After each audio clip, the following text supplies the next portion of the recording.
രാജ്യത്തെ ഒന്നാകെ കണ്ണീരിലാഴ്ത്തിയ air India വിമാനാപകടം. സത്യത്തിൽ മരിച്ചവരുടെ ആത്മാവിന് വേണ്ടി പ്രാർത്ഥിക്കാൻ മാത്രമേ നമുക്കിപ്പോൾ ഈ സാഹചര്യത്തിൽ കഴിയൂ.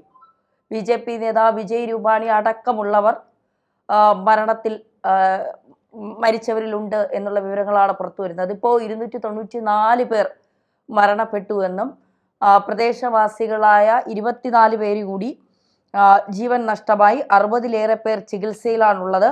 അതീവ ഗുരുതരമായ സാഹചര്യമാണ്. അതുകൊണ്ട് തന്നെയാണ് പ്രധാനമന്ത്രി നരേന്ദ്രമോദി സ്ഥലത്ത് എത്തുന്നത്.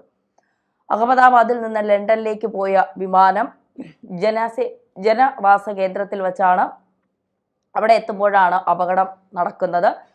ഉടൻ തന്നെ വിമാനം താഴെ വീഴുന്നു, പൊട്ടിത്തെറിക്കുന്നു, തീ പടരുന്നു. ഒരാൾ അത്ഭുതകരമായി രക്ഷപ്പെടുന്നു. ഒരു ഹോസ്റ്റലിന്റെ അല്ലെങ്കിൽ കുറെ മെഡിക്കൽ വിദ്യാർത്ഥികൾ താമസിക്കുന്ന ഒരു കെട്ടിടത്തിന്റെ പകുതി ഭാഗത്ത് വിമാനത്തിന്റെ ചിറക് വന്നിടിച്ചു എന്നാണ് പറയുന്നത്. അത് അവിടെ ഉണ്ടായിരുന്ന ആളുകൾക്ക് പരിക്കേറ്റു എന്നാണ് ആദ്യം വന്നത്. പിന്നെയാണ് 24 പേരുടെ ജീവൻ നഷ്ടമായി എന്നൊക്കെയുള്ള വിവരങ്ങൾ പുറത്തു വരുന്നത്.